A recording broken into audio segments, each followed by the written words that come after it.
Hi, welcome to today's special Tuesday edition of the J-Karp Show. The topic today is going to be about the NFL free agency. So first, let's start with the biggest news in the free agent market. The Denver Broncos have signed Peyton Manning to a 5-year, $96 million deal. The Denver Broncos introduced Manning as their new QB at a news conference Tuesday afternoon. Manning earlier reached on the 5-year, $96 deal later in the day.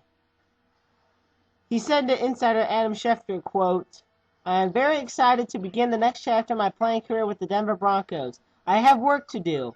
I'm not where I want to be.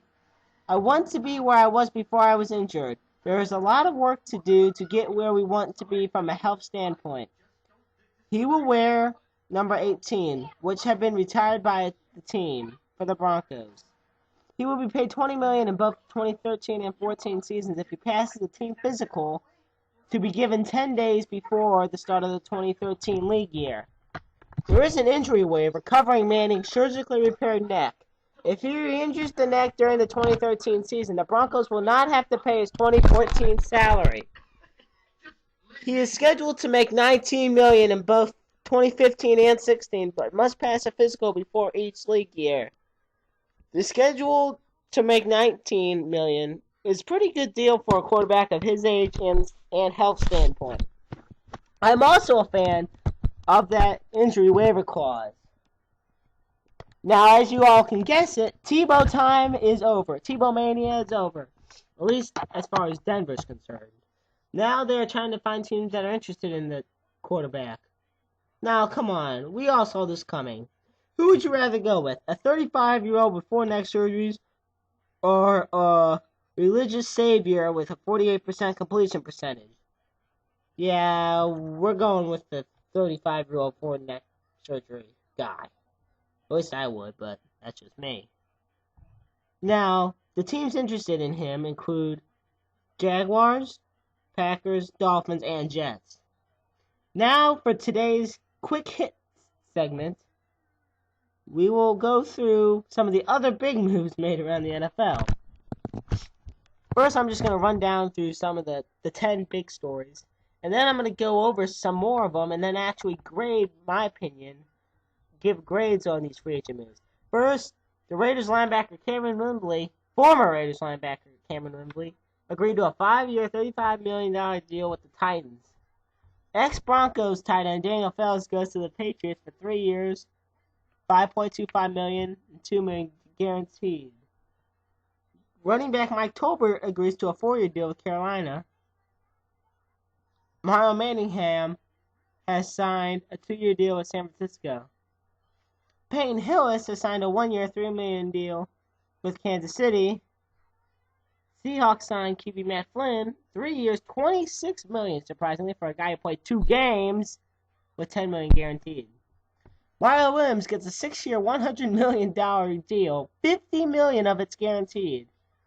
Arguably the highest paid defensive player in NFL history. Niners have signed Randy Moss to a 1-year deal with an undisclosed amount. The Colts have dropped practically their whole team. Yeah, I mean, Adai, Dallas Clark, Freeney, yeah, they're... And, let's not forget the most important, Curtis Painter. Oh my gosh! Give me a break. In the 10th story of the quick hit segment, Rams signed cornerback Cortland Finnegan on a 5-year deal worth around $50 million. Now, first, I'm going to talk about the first one. First one with Cameron Wimbley. The top DN available following Mario Williams signing. Wimbley is a bit overrated because he hasn't really gotten double-digit sacks in 5 years. He does have good pass rushing skills, though, and collecting 16 sacks over the past 2 years. Titans are paying a pretty reasonable price for him while filling their greatest need. Now, I'm going to tell you about the next one. This one, I'm just freaking going ballistic over. The Patriots, I should say, signed Daniel Fells. Are you freaking kidding me? I mean, seriously, what was there not enough players on the offense to kiss Tom Brady's ass all day? I mean, unless Aaron Hernandez or Rob Gronkowski get voted onto the Madden cover, Daniel Fells isn't going to see 1 minute worth of playing time. Now, they also signed Brandon Lloyd to a 3-year, $12 million deal. Bet you all those Rams fans are happy about that. Now, as for Hillis, here's what's going to happen with the Chiefs. They will drop Thomas Jones. They will keep Jackie Battle, actually. They're going to keep him. Forget what others say. They're going to keep him. Still a rookie. Then they're going to move Hillis to fullback. Put Dexter McCluster at wide receiver. It's going to be good. The AFC West is any team's division. Any teams. So, yeah. It's going to be good. It's going to be interesting to see.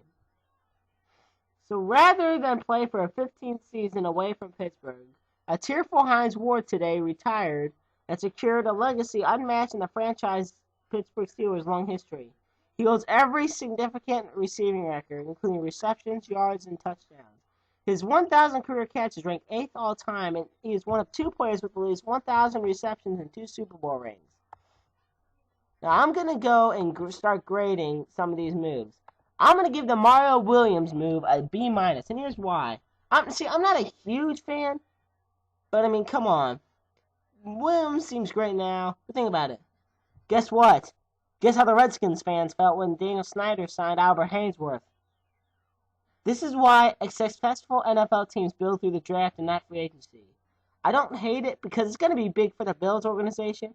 Come on. This team hasn't made the playoffs since 1999. They went 6-2 this year and then flopped, so, yeah. I wouldn't bet on it, but crazier things have happened. Now, we're going to scroll up here. The Titans signed veteran guard Steve Hutchinson to 3 years, $16 million. I give it an A+. How the hell did the Titans pull this one off? Because Hutchinson is such a better upgrade than the crappy Leroy Harris they originally had. Now, it's not going to bring Peyton into town. He's already a Bronco. But just think about it. Now, Matt Hasselbeck, or whoever's going to end up being the Titans quarterback come this season, is going to get some good protection. Something they seriously lacked this year. And then you have the Chargers, who, while they've lost a lot of good players, they've also, they've made some good additions. Here's one. Eddie Royal, 3 years, $13.5 million. I give it a B. He won't be a good receiver. He'll get some good ones, but you know what? Punt returns is where he's going to be majorly contributing it. And everybody knows San Diego sucked last year covering punts. Recovering them, I should say. Here's one.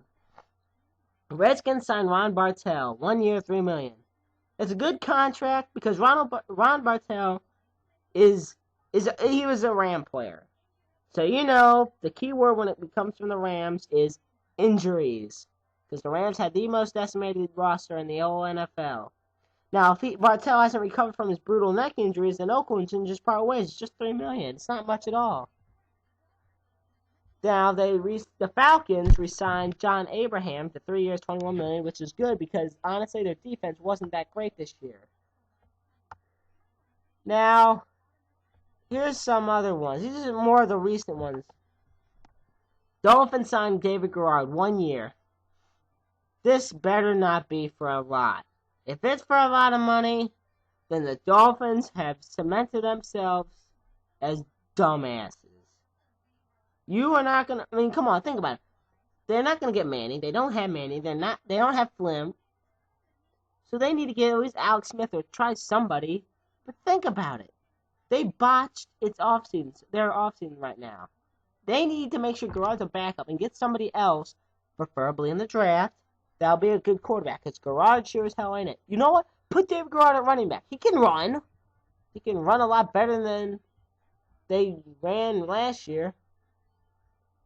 Now, teams such as the Niners and Dolphins that miss on Manning, Niners will be hurt by this because if they can't re-sign Alex Smith, no.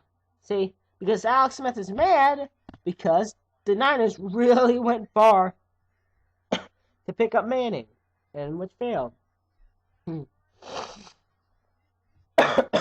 Oh, here's one. Patriots signed Dante Stallworth. You know what? I could care less. As long as he doesn't kill people on the Patriots, I'm fine. I mean, so far this offseason, we've seen some great moves, historic ones, what the hell kind of moves. Here's one. Rams signing defensive tackle Kendall Langford. You may not have heard of him, but he's a good lineman. Especially considering the Rams got rid of James Hall. And Fred Robbins is getting old enough to use a walker. I mean, I think it's a good move. But there's one move that I'm still trying to figure out. The Brandon Marshall move. I still don't understand it. Now obviously I understand it, but think about it for a second. You know what they got? Now I'm not sure with the full details of the deal, but I do know that they did get two. Here we go. Brandon Marshall for 2 third-round picks. Believe it or not, it's a terrific trade for Chicago. What in the hell were the Dolphins smoking when they made this deal? I mean, come on. Why would Miami deal its top wideout for a pair of third-rounders? No. Now, this is going to be great for the Bears. Think about it. Jay Cutler, I feel like he's underrated. He's not the best quarterback out there, but come on. When he gets his back handed to him by the entire defensive line because his lineman can't block, I mean, I think it's a good move because now they're going to have Johnny Knox, Devin Hester can stick to returning. I mean, they're going to be set with Marshall. So overall in the offseason so far, a lot of good moves, a lot of bad moves. We'll just have to sit back, relax. But there's one more I want to talk about. One more. And I believe I talked about it last week, but I'm talking about it again. RG3 is going to go to Washington. It's a given, practically. But they got the number 6 pick. They traded the Rams their number 6 pick, 2 future first rounders, and a future second rounder. It's going to backfire on Washington. That's why. It's going to backfire on them because they need more than RG3. Now, I'm not saying RG3 is not a good player. He's an outstanding player, and I think he'll have a great NFL career. But the Redskins need more. Because if you think Roy Halou is going to lead the Redskins to the playoffs, you have got to be freaking kidding me. Well, I guarantee you, more moves will be made. But like I said, it's going to be a very interesting offseason, especially with the draft coming up just next month.